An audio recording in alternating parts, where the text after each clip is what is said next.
Góðan daginn. Ekki veit ég hvaða viðbrögð orðið trúboð hefur þín eyru og vekur,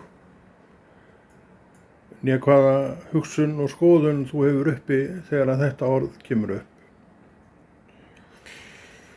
En ef þú ert trúin manneskja, eins og ég er trúin manneskja, þá veit ég 100% hvaða viðbrögð svona orð vekja. Veistu hvaða viðbrögð þau vekja? Þau vekja fögnuð yfir því, það eru einhverjir að boða trú á Jesú Krist. Þannig að þú sérð að það er ekki allir mótfallnir trú, en sumir eru það, vegna þess að þeir hafa ekki enn skilið hvað trú er. Þeir eru ennþá með lausnirnar í eigin kolli, finnandi leiðir til þess að bæta þetta og hitt úr eigin hugsmíða kolli, en hafi ekki neitt annað sem er þeim stærra öflugra til að viða með. Þess vegna segi ég að orðið trúboð í eyrum trúarsmanns vekur fögnuð. Og trúin segir, það er allavega einhverjir sem eru að reyna að benda á Krist á þessari jörð. Og hverjir eru þessir einhverjir? Til að mynda ég, mögulega þú, en ég veit að þeir eru fleiri og þær sem að þarna eru en þig órar fyrir. Þannig er nú þetta líf á jörðinni að Drottinn hefur alltaf átt fólk til þess að sinna þessu verki sem við vitum að er trúboð. Þannig að hér er ekki verið að segja neinar nýjar fréttir. Og hér er bara manneskja, sköpuð manneskja, var til fyrir 69 árum, að tala um það sem að var henni sjálfri framandi og vöktu viðbrögð sem voru kannski sáralítil, og þau sem vöknuðu voru andhverf þessu sem við erum að tala sem trúboð, kristniboð. Þannig að svona breytist nú hlutirnir, en það er ekki viðkomandi að þakka, þó að þessi afstaða breytist, heldur er það bara það að trúboðið það er verið að tala aðila sem heitir Jesús. Og þessi aðili, hann er lifandi í dag, hann risið frá dauðum, og viðkomandi trúaður maður og kona staðfestir að sé lifandi vegna þess að hún og hann finna í hjarta sínu að þar er afl sem heitir Jesús og engin efi hver þar er. Þetta er nú breytingin sem verður þegar maður öðlast trú.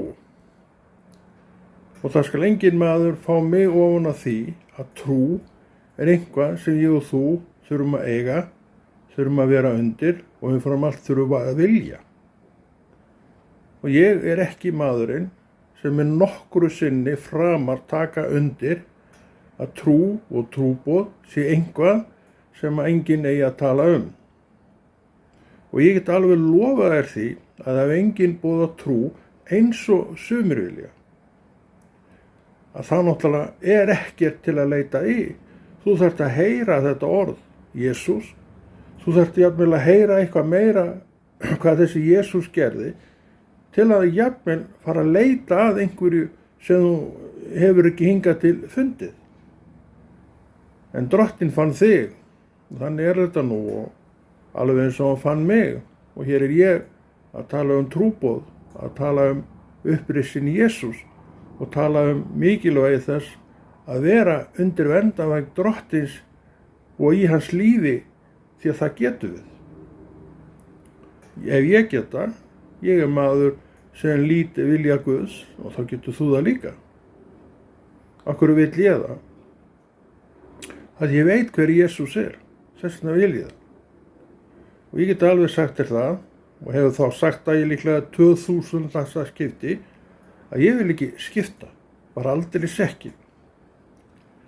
Ég ætla að enda minna ævi í faðmi drottins, því að drottin hefur sagt mér að til sé eilíð og ég muni verja anda mínum í eilíðinni. Hann talar 2 staði. Annar er ríki Guðs, hinn er það ekki. Þannig á annarkot staðinn ferðu, þannig að ég hveti til þess að þú hrópir halleluja, næst þegar þú heyrir orðið trúboð, kristniboð og segir við þig sjálfan eða eitthvað í kringu þig, það er þá allan einhverjir að gera það sem er rétt.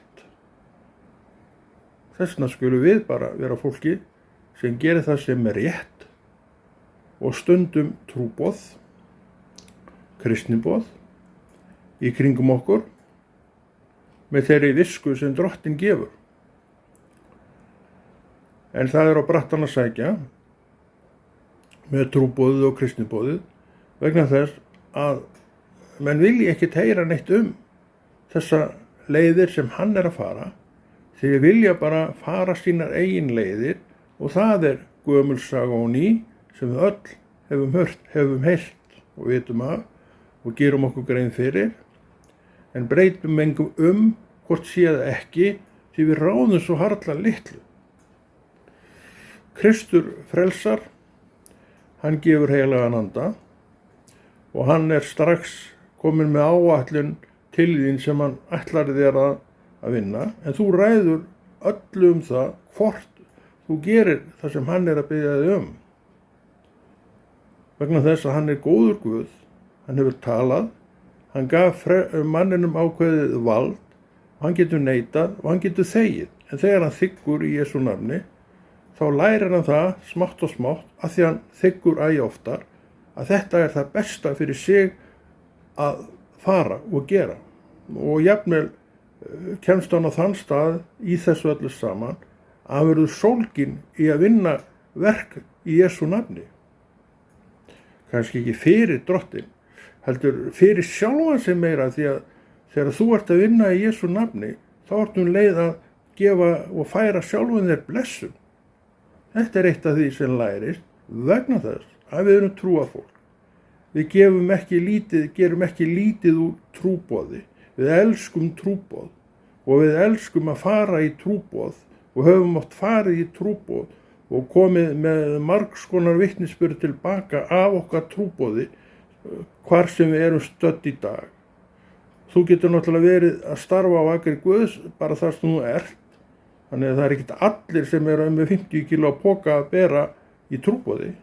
Þú getur verið bara með létta vinnu en samt að vera að stunda trúboð. Aðalatriðið er að þú sért það sem drottin er að starfa og hann hefur næg ærið fyrir þig að starfa fyrir og og þá ert þú hoppar hæðina að fögnuði þegar þú heyrir orðið trúboð, þegar þú heyrir orðið kristniboð og þú hristir ekki höfuðið eins og kannski margir myndu gera, ég veit það, en þú ert ekki einn af þeim.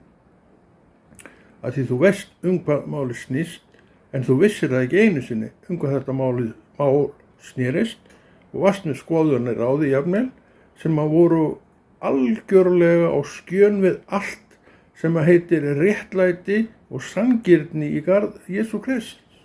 Þannig er það. En ég get glattið með því að þetta trúboð mun aldrei hætta. Orð Guðs mun aldrei þagna. Það mun alltaf heyrast hvort sem mér líkar það vel eða illa. Mér verður aldrei hlíft við því að heyra orð Guðs, en svo þegar að drottin hefur gripið í hnakkadrambið á mér og dregið mig inn til sín, að þá fagna ég þegar ég heyri það. Hann veit alveg hvað hann er að gera. Hann er að blessa mann og annan, hann er að gleðja mann og annan. En hvort gleðin er sönn og kær, ræður maður öllu og þess vegna er hvatningin alltaf að vera með drottni í dag, læra hann í orði Guðs og vera svolítið upptekinn af honum. Það er hægt og þá verður trúarlífið mitt og þitt skemmtilegt, gefandi, gleðilegt. og þannig á þetta að vera, það á að vera gleðilegt. Þetta er svona smá bara sem ég vildi koma með inn vegna þess að ég er nú einkum og sérlagi að pröfa símann minn, ég er svona að læra á hann.